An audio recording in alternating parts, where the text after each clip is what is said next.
저에게는 고질병이 있었습니다. 그 병은 다름 아닌 편두통이었습니다. 제가 신학교를 다니던 20대 초반부터, 아마 제가 어렸을 때는 잘 생각이 안 납니다. 그런데 신학교를 다니던 20대 초반부터 편두통이라는 게 있어서 한번 머리가 아프기 시작하면 몇 시간 동안 머리가 많이 아팠거든요. 네. 그러다가 이제 제가 30살이 되면서 이제 목회를 강화해서 시작을 했는데, 그때부터 좀 더 심해진 것 같아요. 그 편두통 현상이. 그래서 한번 아프면 두세 시간씩 머리가 아파가지고 꼼짝 못하게 되었고, 그러면은 정말 그냥 가만히 누워 있는 것밖에는 뭐 할 수 있는 게 없었어요. 그래서 너무 머리가 아프고 고통스럽고, 또 그 무렵에 아버지가 또 뇌출혈로 쓰러지시고, 또 아버님의 그 상태가 안 좋으시고, 그래서 저도 또 머리에 뭐가 문제가 있나 걱정이 되기도 하고, 그래서 그때 가장 잘한다라는 병원을 찾아서 그때 가서 진료를 받았어요. 그게 바로 삼성의료원이었습니다. 삼성의료원에 가서 제가 머리가 아픈 것에 대해서 이야기를 하고 이제 진료를 받았는데, 저를 진료하셨던 그분이 진료를 하신 다음에 신경성 편두통이다, 그렇게 얘기를 하시더라고요. 신경성 편두통이고, 이것은 쉽게 약으로 치료할 수 있는 병이 아니다. 그리고 이건 스트레스로 인한 질병이기 때문에 스트레스 받지 않도록 조심하고, 머리가 너무 많이 아프면은 두통약을 먹는데, 그 약 중에서 그 의사 선생님이 저에게 추천해 줬던 약이 타이레놀이라는 약이었습니다. 그래서 머리가 아플 때는 이 약을 먹어라. 약은 내성이 없는 거니까 먹어도 괜찮다. 그렇게 얘기를 해주셔서 이제 그때부터 이제 타이레놀을 이제 먹고 그랬습니다. 근데 먹어도 뭐 효과가 있을 때도 있었지만 효과가 없을 때가 참 많았어요. 그래서 제가 저의 고질병이었던 편두통을 고치기 위해서 우리나라에서 제일 잘한다는 몇 개 병원 중에 하나였던 그 삼성의료원에 갔는데, 사실은 치료를 하지를 못했죠. 그리고 돌아와서 어쩔 수 없는 거다라고 생각하면서 그렇게 살았습니다.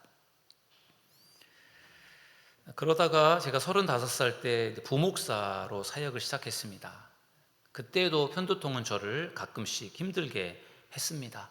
제가 부목사를 사역을 하던 중에 담임 목사님께서 안식년 유학으로 미국에 가셔서 1년 동안 미국에서 공부를 하시면서 제가 직무 대행을 했습니다. 주일날 설교를 하고, 그러면서 그게 저에게는 참 좋은 기회이기도 했고, 또 저에게는 또 굉장히 부담스러운 시간이기도 했습니다. 그때도 이제 편두통 때문에 머리가 가끔씩 아팠었는데, 다행히도 주일날은 머리가 아프질 않더라고요. 신기하게도. 그래서 제가 뭐 주일날 설교를 준비해서 예배를 하고 그러는데 뭐 거의 지장이 없었습니다.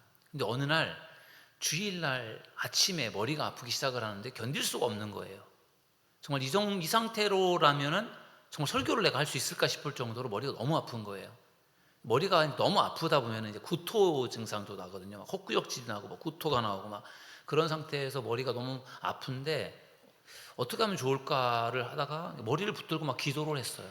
이 상태로는 도저히 설교를 할 수 없습니다. 하나님 저를 좀 고쳐주세요 하면서 막 정말 떼굴떼굴 구르면서 머리를 붙들고 기도를 했었는데, 다행히도 얼마 후에 통증이 좀 가셔서 그날 설교를 할 수가 있었습니다. 그러면서 이제 40살 때 제가 교회를 개척하게 되었죠.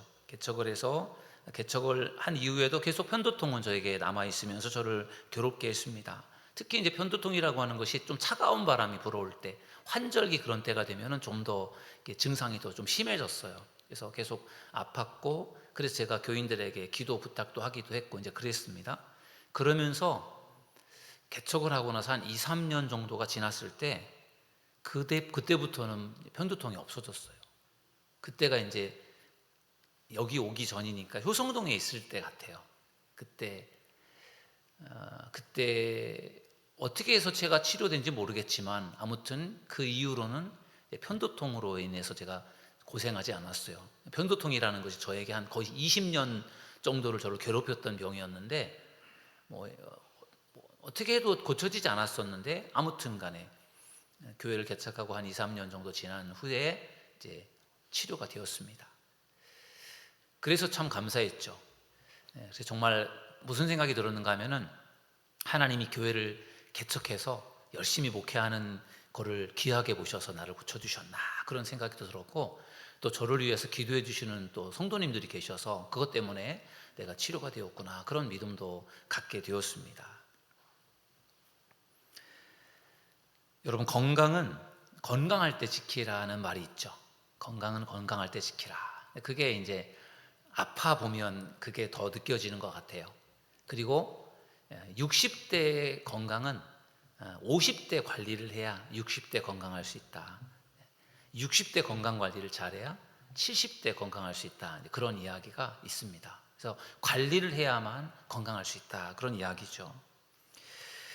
저희 장모님을 보면은 건강 관리를 잘하는 게 매우 중요하다라는 것을 알 수 있어요. 저희 장인어른은 평소에 운동도 하면서 건강 관리를 잘 하셨어요. 근데 저희 장모님은 거의 운동을 안 하시고 건강 관리에 별로 관심이 없으셨어요. 그러면서 이제 연세가 들어가시다가 한 2, 3년 전에 두 분 다 코로나에 걸린 거예요. 두 분이 충주에서 두 분이 사셨었는데 코로나에 걸려가지고, 그래서 저희 이제 처남이 모시고 가서 병원에 입원시키고 이제 그렇게 했는데, 똑같이 둘이가 똑같이 코로나에 걸리셨거든요. 근데 장인어른은 5일 만에 퇴원을 하셨어요. 병원에 입원하셔가지고 치료를 받으시다가 5일 만에 퇴원을 하셨는데, 장모님은 한 2달 동안을 병원에 입원하셨어요. 그래서 뭐 굉장히 위독할 정도로 상태가 안 좋았거든요. 그리고 나서 2달 정도가 지나서 겨우 이제 회복이 되셔서 퇴원을 하셨습니다. 그런데 문제는 2달 동안 입원해서 치료를 받는 동안에 걷지 못하게 된 거예요. 그래서 걷지를, 그 이후에는 걷지를 못하십니다. 저희 장인어른은 지금 92세시거든요. 혼자서 건강하게 잘 살고 계세요. 저희 장모님은 걷지를 못하다 보니까, 저희 장모님은 88세신데 요양원에서 이제 돌봄을 받으면서 지내고 계십니다. 그걸 보면 제가 건강 관리를 하는 게 어떠한 차이가 있는지를 보게 되는 것 같아요. 그래서 100세 시대라고 하는데, 정말 젊었을 때부터 건강 관리를 잘하면은, 또 내가 건강할 때 건강을 관리를 잘하면은 나이가 들었을 때 70이 되고 80이 되고 90이 되고 100세가 되었을 때 그래도 건강하게 살 수가 있을 텐데, 건강 관리가 안 되면 나이가 들수록 뭐 이게 몸에 자꾸만 문제가 생기게 되면은 참 힘들어지는 것 같아요. 건강한 노년을 잘 보내려면은 젊을 때, 건강할 때 건강 관리를 잘하는 믿음의 성도들 되시기를 주님의 이름으로 축원합니다. 오늘 이제 저는 나아만의 이야기를 여러분들과 좀 나누려고 합니다. 나아만, 우리가 너무나도 잘 아는 아람 군대의 장군인데, 아람 군대의 장군이라고 하면은 지금으로 말하면 육군 참모총장 정도가 되는 겁니다. 그러니까 군대의 아주 최고의 순회가 되는 사람인데, 그런데 아람 군대의 장군이고 크고 존귀한 자라고 말하고 있는데, 안타깝게도 그에게는 심각한 질병이 있었습니다. 오늘 본문 열왕기하 5장 1절 말씀에 보면은 이렇게 말씀하고 있어요. 아람 왕의 군대 장관 나아만은 그의 주인 앞에서 크고 존귀한 자니, 이는 여호와께서 전에 그에게 아람을 구원하게 하셨음이라. 그는 큰 용사이나 나병 환자더라. 아멘. 큰 용사인데, 그런데 안타깝게도 나병 환자라는 거예요. 여러분, 큰 용사라는 게 중요하잖아요. 그렇지만 큰 용사이면 뭐합니까? 나병 환자인데요. 큰 부자가 되는 것이 좋죠. 그런데 큰 부자인데, 그런데 말기암 환자다. 그러면은 큰 부자라고 해도 말기암 환자면은 이 큰 부자라는 게 별로 의미가 없지 않을까요? 돈이 많아도 건강하지 못하면은 그 많은 돈이라는 것이 그에게는 큰 의미가 없을 것 같습니다. 비록 돈이 많지 않다고 할지라도 건강하게 살아가는 것, 그것이 감사의 조건임을 믿으시기를 주님의 이름으로 축원합니다. 나아만은 큰 용사였지만 그러나 그는 나병 환자였어요. 안타깝게도. 그렇지만 또 하나님의 은혜로 이 나병 환자였던 이 나아만이 치유를 받게 되는데, 엘리사라고 하는 이제 선지자를 통해서 치유를 받습니다. 근데 오늘 어떻게 나아만이 어떻게 치유가 되었는지에 대한 비결을 오늘 말씀을 중심으로 해서 함께 나눠보도록 하겠습니다. 첫 번째는 간절한 마음입니다. 저 치유의 비결은 간절한 마음입니다. 저를 따라서 하겠습니다. 간절한 마음. 네, 병 고침을 받고 싶은 간절한 마음. 그 마음이 결국은 이 나아만의 병을 고친 것입니다. 그 당시에 문둥병이라고도 불려지는 이 나병은 한센병이라고도 하죠. 불치병이었습니다. 그런데 이 나아만은 불치병이라고 하는 이 나병을 가지고 있었는데, 그것에 대한 나는 불치병이고 나는 못 고친다라고 하는 그런 생각을 가지고 그의 병 고치는 것을 포기하지 않았어요. 나는 고칠 수 있다, 나는 고치고 말겠다라는 그러한 간절함이 그의 마음속에 있었던 겁니다.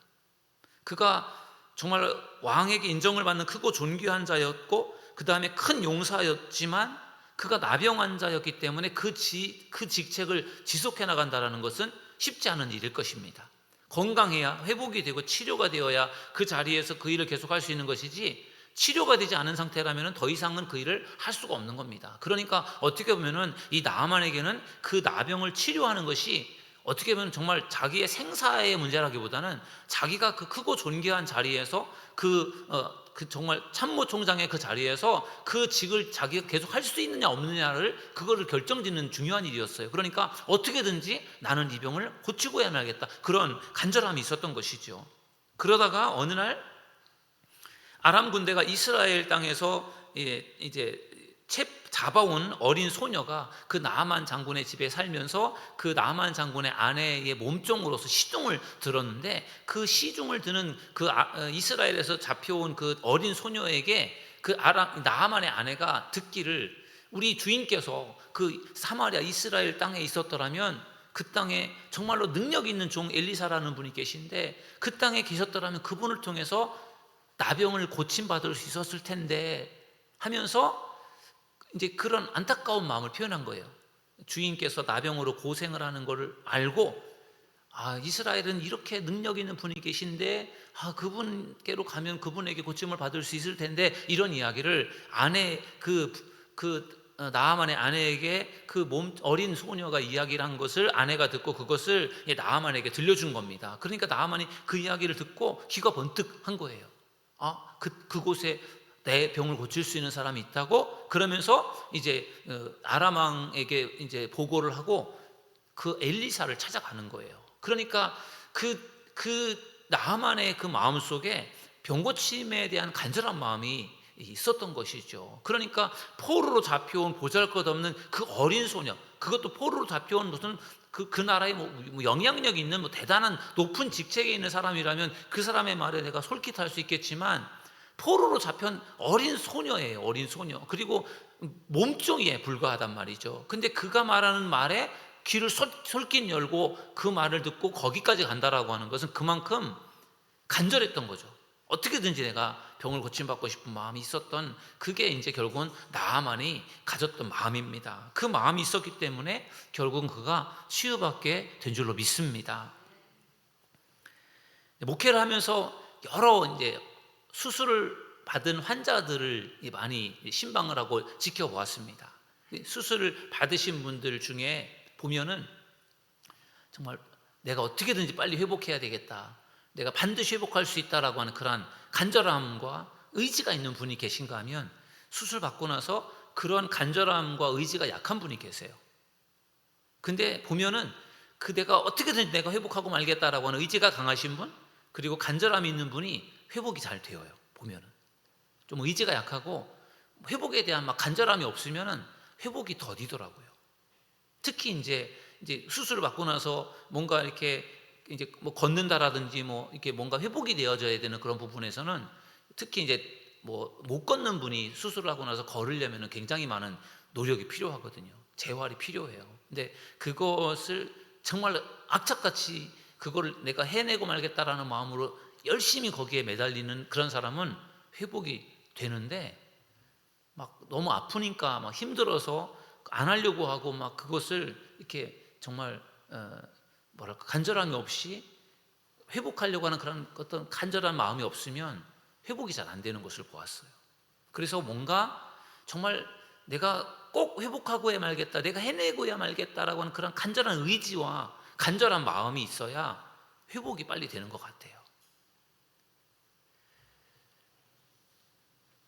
12해 동안 혈루증을 앓던 여자에 대한 이야기도 여러분 잘 아시죠? 12해 혈루증을 앓던 여인이 많은 의사에게 많은 괴로움을 받았고, 그렇지만 가진 것을 다 허비했지만 아무 효과도 없었다. 그러니까 12년 동안이나 그 부인병으로 하혈을 하면서 그걸 치료를 받지 못한 상태로 계속 그 하혈을 하면서 지내니까 얼마나 참 힘들었겠습니까? 살도 다 빠져버리고 힘들어서 너무 힘들게 살면서, 그러나 어떻게 해서든지 그 병을 고치고 싶은 마음이 있었던 거죠. 그러니까 포기하지 않고 어떻게든지 내가 병을 고쳐야 되겠다라고 해서 정말 용하다는 의사를 찾아가고 좋다는 약을 먹어보고, 이렇게 12년이라는 세월을 보내면서 정말 얼마나 많은 고생을 했겠습니까? 그런데도 고칠 수가 없는, 안 고쳐지는 거예요. 그런데 포기하지 않아요.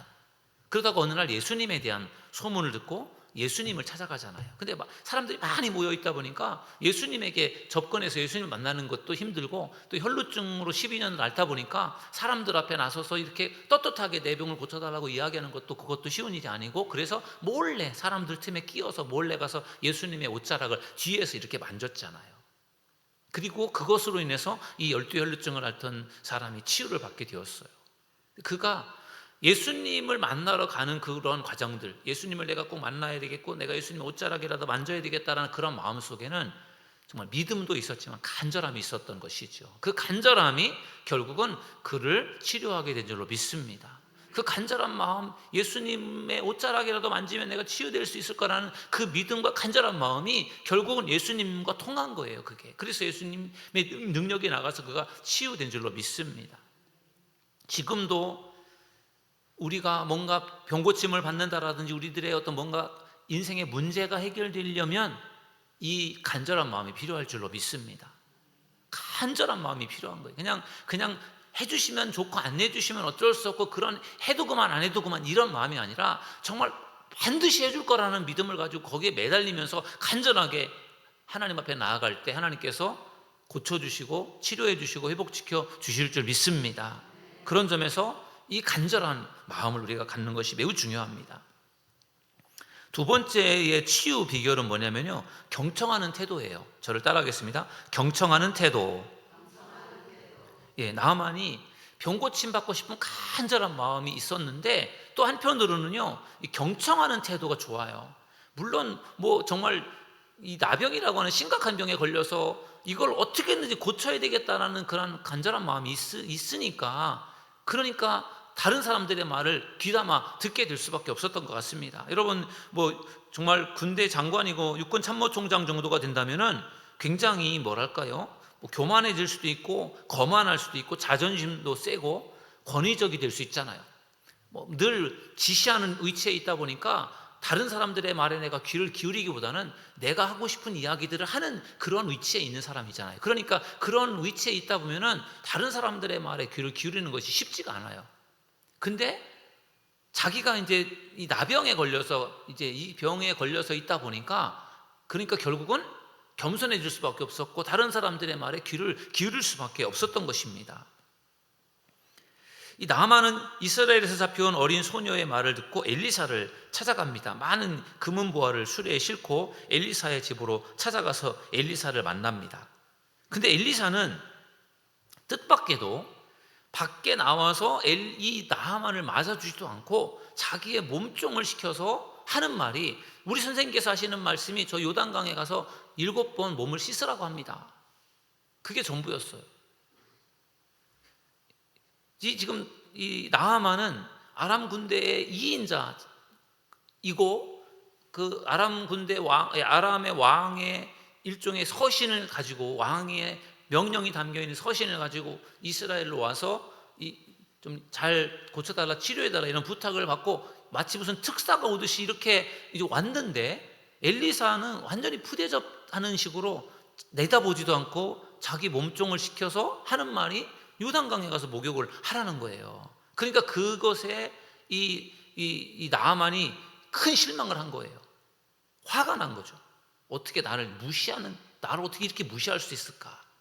내가 멀리서 왔으면 그래도 얼굴이라도 내다보고 뭐 차라도 한 잔을 주든지 이렇게 하고, 그리고 나서 나를 좀 뭔가 좀 의식을 갖춰서 나에게 기도도 해주고 뭔가 나를 치료를 해줄 줄로 그렇게 기대를 하고 왔는데, 완전히 뭐 자기를 봐주지도 않고 종을 내보내서 목욕을 가서 요단강에 사라니까 이게 얼마나 참 당황스러운 일이겠어요. 그래서 화가 나서 그냥 자기 나라로 돌아갑니다. 뭐 충분히 이해가 될 수 있는 부분이에요. 정말 그 멀리서 내가 소문을 듣고 엘리사를 찾아왔는데 만나주지도 않고, 그러니까 너무 화가 나서, 그렇다고 뭐 그걸 갖고 싸울 수도 없고, 그러니까 너무 화가 나고 실망스러워서 그냥 돌아가는 게 낫겠다 싶어서 그냥 가는 거죠. 그때 이 나하만의 부하들이 나하만에게 설득을 합니다. 뭐라고 설득을 하는가 하면은 열왕기야 오늘 본문 15장 열왕기야 5장 13절 말씀에 보면은 그의 종들이 나와서 말하여 이르되 내 아버지여 선지자가 당신에게 큰 일을 행하라 말하였더라면 행하지 아니하였으리이까 하물며 당신에게 이르기를 씻어 깨끗하게 하라 함이리이까 하니. 아멘. 무슨 말이냐면은 나하만 장군을 수행해서 같이 모시고 왔던 이 부하들이 지금 나하만이 화가 나서 멀리서 왔다가 엘리사를 보지도 않고 그냥 돌아가려고 하니까, 엘리사가 시키는 말에 따르지 않고 그냥 돌아가려고 하니까 그게 너무 이제 이 부하들의 입장에서는 안타까웠던 거죠.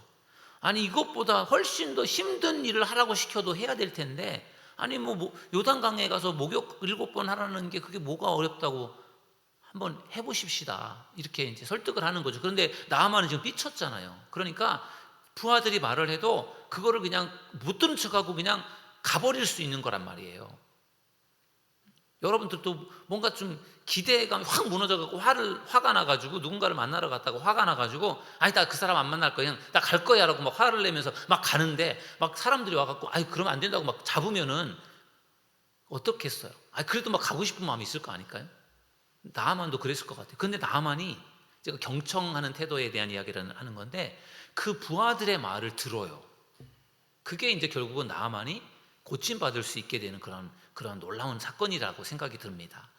그냥 자기 고집대로 나 지금 자존심 상했으니까 나 그냥 엘리사가 뭐라고 하든 말든 나는 내버려둬, 난 그냥 갈 거야. 나병 안 고쳐도 상관없으니까 나 그냥 내버려둬 이렇게 하고서 막 자기 자존심을 내세우면서 갈 수 있잖아요. 그 고집을 꺾지 않고 막 그 고집대로 할 수도 있단 말이에요. 화가 나면 그렇게 될 수 있단 말이죠. 근데 지금 화가 났는데 부하들이 설득을 하니까 그 화를 꺾는 거예요. 자기 고집을 꺾는 거죠. 그 부하들의 말에 경청을 하는 거죠. 아, 그들의 말이 맞을 수 있겠다. 그래, 여기까지 왔는데 그래, 한번 믿져야 본전이니까 그래, 한번 가보자. 그런 마음을 가지고 부하들의 말을 들은 거예요. 너희들은 가만히 있어. 너희들이 무슨 말을 해도 나는 소용없어. 나 안 가고 난 그냥 갈 거야. 이렇게 할 수도 있단 말이에요. 근데 그거를 내려놨다라는 것이 저는 그게 대단하다고 생각이 들어요. 그래서 결국은 부하들이 이 하는 이야기를 듣고 결국은 이제 요단강에 가서 목욕을 하지 않습니까? 다른 사람들의 말을 경청할 수 있는 것이 매우 중요합니다. 내 고집이 강하고 내 생각이 강하면 사람들이 아무리 무슨 얘기를 해줘도, 아무리 좋은 얘기를 해줘도 그게 안 들려요. 그래서 우리가 그 귀를 열고 듣는 것이 매우 중요합니다. 지난주였나요? 제가 지난주 금요일날 설교했던 내용 중에 아하방의 아들 아하시아 이야기를 했었어요. 아하방의 아들 아하시아가 왕이 되었을 때 얼마 되지 않아서 다락에서 떨어져서 큰 부상을 입습니다. 치명적인 부상을 입어요. 아마도 머리를 다쳤을 가능성이 많아요. 다락에서 떨어질 때. 그래서 이제 이 시름시름 알아가는 중에, 알턴 중에 이 아하시아가 부하들을 시켜서 에그론의 신 바알 세부백에 가서 이 병이 치료할 수 있는 병인지를 알아봐 달라고 부탁을 해요. 그래서 부하들이 그 에그론이라고 하는 지역에 있는 그 바알 세부를, 그 신이 있는 곳에 이제 가는 거예요. 가는 중에 하나님께서 엘리사를 이제 시켜서 그 지금 그 바알 세부를 만나러 가는 아하시아 왕의 부하들을 만나라고 해요. 그래서 엘리사가 그들을 가서 만나서 이스라엘에 하나님이 없어서 너희가 지금 누구를 그 우상을 만나러 가느냐 하면서 엘리사가 그 바알세붑에게 갈 필요도 없고 내가 가르쳐 줄 텐데 아하시아 왕 그가 올라간 침상에서 내려오지 못하고 그는 반드시 죽는다. 이렇게 엘리사가 말을 하잖아요. 그 말을 이제 그 바알세붑에게 가던 그 아하시아 왕의 부하들이 그 엘리사의 말을 듣고 바알세붑에게 가지 않고 아하시아 왕에게 가서 그들이 만난 그 선지자가 이렇게 말을 하더라고 그것을 아하시아에게 이야기를 해줍니다. 그 아하시아가 그 사람이 어떤 사람인지 인상착의를 얘기해 보니까 뭐 털옷을 입고 뭐 가죽띠를 띠고 얘기를 들어보니까 그 엘리사구나 알아요.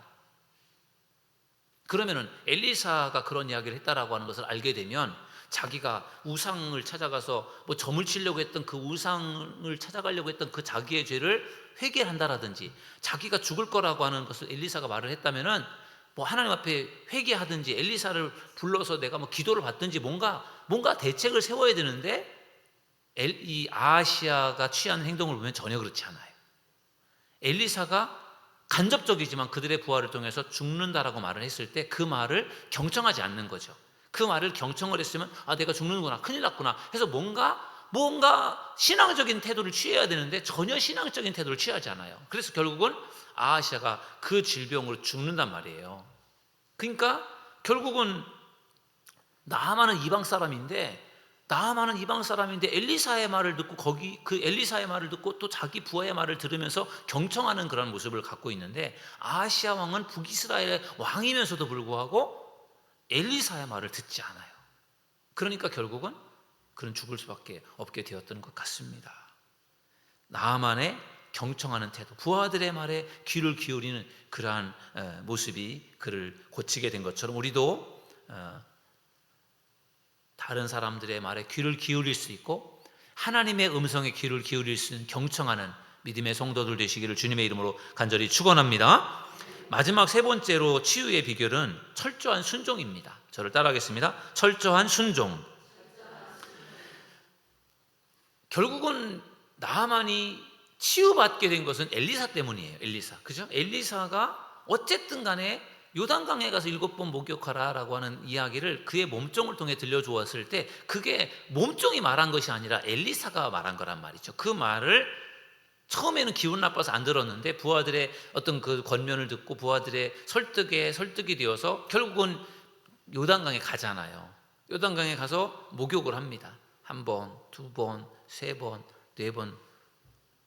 그러나 별로 뭔가 좀 효과가 없어 보였지만 7번을 다 채웠단 말이에요. 그리고 나서 그의 몸이 어떻게 되었습니까? 오늘 본문의 14절에 보면은 나아만이 이에 내려가서 하나님의 사람의 말대로 요단강에 7번 몸을 잠그니 그의 살이 어린아이의 살같이 회복되어 깨끗하게 되었더라. 아멘.